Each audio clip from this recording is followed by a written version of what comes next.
Hey, Brandon here. Welcome to the channel and thanks for tuning in. Got another 2025 rookie profile show here for you on the channel. That's right, we are already scouting the 2025 rookie class for you. You play Dynasty, you play Fantasy, you're looking for a YouTube channel out there that is going to give you an early look at future draft classes. This is the channel for you. Hit that subscribe button, follow along. Got an exciting prospect we're going to talk about today. ELIC AYOMANOR, wide receiver from Stanford. If the name sounds familiar, he had a breakout game this past season against Colorado. I don't know, he had 3 touchdowns, over 200 yards, all in the second half. It arguably could have been one of the best second half performances I've ever seen from a wide receiver. I got a film breakdown on that if on this channel if you want to go take a look at that. But I've right now did some summer scouting on him. I've gone into my all 22 library of film, and I've watched and cut up his Hawaii game, his Oregon game, and his game versus UCLA. I want to take an early look. He's getting some draft buzz. He only has 1 year of production at Stanford. But he is a 2025 NFL draft eligible wide receiver. He may come back for, another year of college football and not be eligible to 2026, but he's getting some draft buzz out there. So we're going to dig in, man, and I'm going to tell you what I think about his game and draft capital, all that good stuff. So let's get right to it, man. All right, so you can see on the screen here, man, he only has 1 year of production at Stanford, all right? He had 1,000 yards, 6 TDs, reception percentage of 58.9%. I'm just going to come right out and say that his quarterback play was just absolutely terrible throughout the season. I mean, it really was. He did not have a good quarterback playing against him, but nonetheless, you can see he is a boundary receiver here, 85.9%. He played out wide, 14% in the slot. Yak per reception, 5.1. His A.14. He's somewhat of a vertical threat, but not really. We're going to get into that when we get to his scouting report. His contested catch percentage is 48. You can see his receiving grades here from PFF, in the 70s. Isn't great, but he's a young receiver, right? This kid is from Canada. So last year, I think he was 5th in the Pac-12 for receiving yards, and he won a 2023, what's the name of the award here? It is the... he won an award for the best Canadian player. I should have it. I thought I had it here, but I didn't. But anyway, he was the best Canadian player in last year. So I guess they put out an award if you are from Canada. But nonetheless, man, he had a really good productive season. And like I said, he's getting some draft buzz. So I wanted to get into his film. I wanted to scout him a little deeper. No better way to do that than the all 22 films. I post these films for my dashboard subscribers at the end of the show. I'll give you there'll be a player kind of an image at the end. If you want access to this and you want a 2-week trial to my dashboard, I cut up these 3 all 22 films, broke it all down, gave you my comments and thoughts while we watch the film.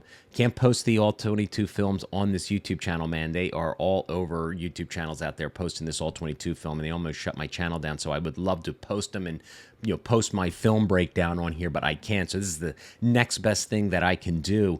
But I like getting an early look at these players, right? I mean, this guy, like I said, he is getting some NFL draft buzz. He may come back, like I said, for the 2026. So let's get right into his scouting report overall before I get into the tape grades with this guy. I think, overall, he is a big physical player, 6'2", 210 pound. He's going to be a possession receiver. I think he's got really good high point ability. He's got good concentration. He's got some decent hands. He shows some good concentration at the catch point. He's a size speed combo guy. All right. Now, apparently, when he left high school, he ran a 4.48. The game against Colorado, if you go take a look at that here on my YouTube channel, you're going to see that he had some wheels, man, in the second level. He had some big yak yards in that particular game. So I think he's got some decent speed. I wouldn't call him a burner at that size at 6'2", 210. I mean, usually if you're a burner, you're a special player. I don't think he's that. But he's got the physical tools, right? He's going to be a physical player. He's got that, generous, catch radius. He's got the strong hands to absorb contact and all that. Good contested catcher, tough player.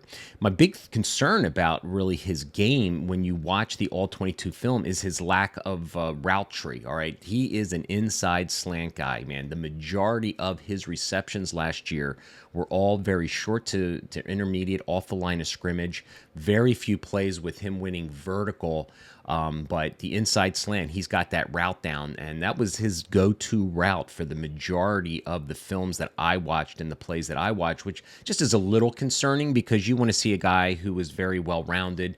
He seemed to navigate very well in zone coverage, finding those gaps, and like I said, his quarterback play was just awful. I mean, just awful last year. So really hard to judge a wide receiver, especially with the catch percentage that he had here at 58%, given how many missed targets there were on his film, just where he was open, but the ball just couldn't get to him, right?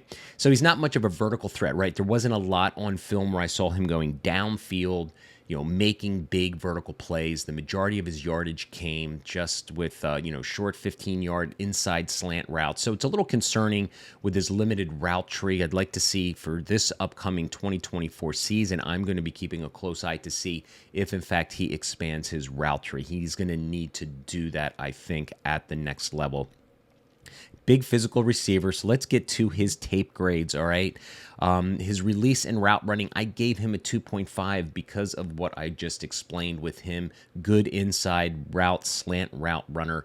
But I think to be an overall NFL, really a day two guy, which is what we're hoping for in Dynasty, right? We want day two draft capital. I think he's going to have to really work on his route running. And he's a young player, right? I think he's only 20 years old right now. He's had a first year coming off a major knee injury as well in 2022. I should mention that. So he was a little slow off the start getting his explosion back. So I'm hoping to see with a full year under his belt of getting that experience in 2023, his route running tree. Maybe he didn't really trust his knee a little bit, but you could see as we go through the season, his Hawaii game was early. His Oregon and UCL games were later in the season. He showed a little bit more progress in that explosion in his route running space creation. For me, wide receivers, it's all about feet, footwork, space creation, defensive manipulation. Really saw a little bit of that, but I'm going to need to see more to get super excited about AYOMANOR as being a potential dynasty asset for us in the future. All right, his ball skills and hands, I gave him a 4. This guy's a physical player, uses his body well, shields contact from, DBs, and there's some really good 2 or 3 plays on his film where he is going up in contested catch situations, good concentration, solid hands, boundary awareness, really good stuff on the very few films that I saw with him down the field. So I gave him a grade of a 4 for ball skills and hands. I think he's got, again, that is probably one of his, his calling calls traits. His acceleration and speed now, like I said, he ran a 4.48 here when he left high school. I'm assuming coming off the knee injury now with some more training and in the off season here, the 2024 season, I'm hoping to see a little bit more wheels and burner. The acceleration off the line of scrimmage looked good. Again, coming off the knee injury, it's got to be really tough to, trust your knee. So again, I'm going to give him a 3 with that grade because I didn't see the acceleration and burst, in and out of his breaks off the line of scrimmage, beating DBs and stacking them vertically.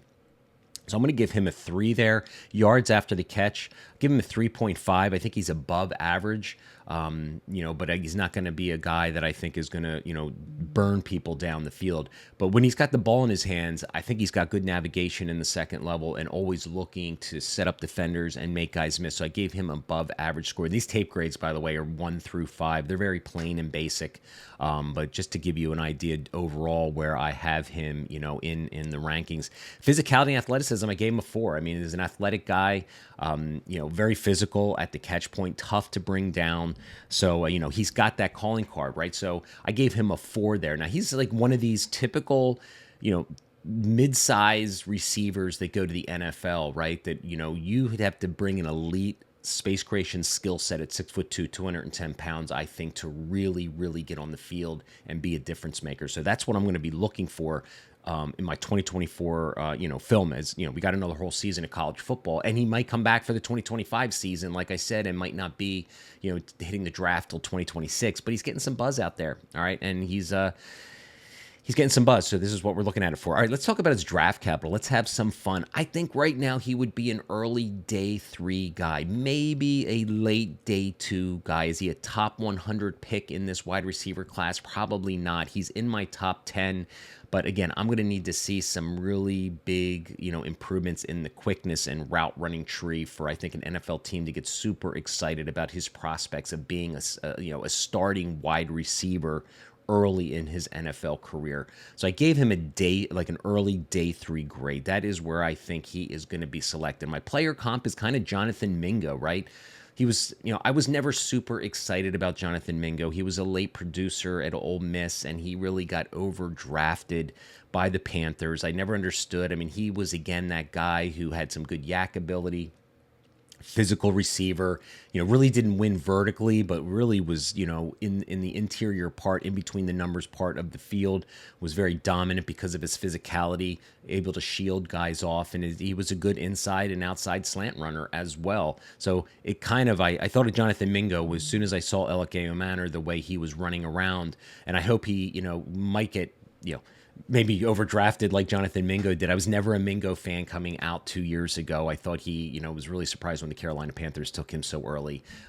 Production isn't everything when you scout players. Like, to me, it's nice to have as a, feather in your cap and in your back pocket. Like, yeah, he was productive, but there's a ton of college guys that are productive that never sniff an NFL field. So yeah, the production's nice, and that's like, the base, but you got to really dig into the film. And that's what we're doing here on this show and on this channel to help you guys along when you don't have time to watch film. I fortunately do and watch a lot of film. It's a passion and a hobby of mine, and that's why I'm doing these shows. All right, so Jonathan Mingo. So buy, sell, and hold. Now, if I've got ELIC AYOMANOR on my Devy roster and C2C rosters, if you play those fantasy formats, which are great. If you don't, you should really give it a try. It's a lot of fun. I have a share or two of him, and I'm going to hold him. I am not going to, actively go out and buy him. There's some buzz right now. So if you are on the, if somebody came to me with a good offer for AYOMANOR right now, I just don't know if this size, speed, this size combo receiver, like I said, unless he really, really gets quicker and faster, if this is the kind of, I guess, wide receiver the NFL is looking for anymore, right? They seem to be going for the smaller space creation, twitchy guys who can get in and out of their breaks, get their ball, in space. But there's going to be a role for a guy like ELIC here because he is that big physical receiver. So I got to hold, on him as a buy, sell, and hold. I like doing this in my summer scouting videos because, we all have shares. If we, like I said, play the Devy and C2C format, I've got some shares I'm going to hold. I'm not going to actively sell them. But if somebody came to me with a smaller, twitchy wide receiver offer, I think I might move off them. But anyway, there you guys got it, man. There is my initial summer scouting kind of thoughts on ELIC AYOMANOR. He's going to be a receiver that I'm going to have my eyes on. He's getting some buzz out there, like I said, as we start to slowly get into the 2025 draft, discussion out there. It's way early, man. It's like mid-June, but this is what I do in the summer, just patiently waiting for more college football. So, like I said earlier in the show, if you want access to my all 22 film breakdowns, I cut them up, put them on my Slack chat. It's a great community. I got over 300 people in this community. We're all talking ball all the time. Freshmen, we're doing film breakdowns and all sorts of good stuff. If you want to learn about early, next year's draft class early, man, this channel, help me subscribe. Just, subscribe to the channel would be great. Help me grow it. That's what I'm trying to do. All right. So if you have any comments, man, leave them below. Tell me what you think about AYOMANOR, and tell me, if you want more information on my thoughts on the guy, leave me a comment. All right. That's it. Thanks for watching. Hope you enjoyed the show.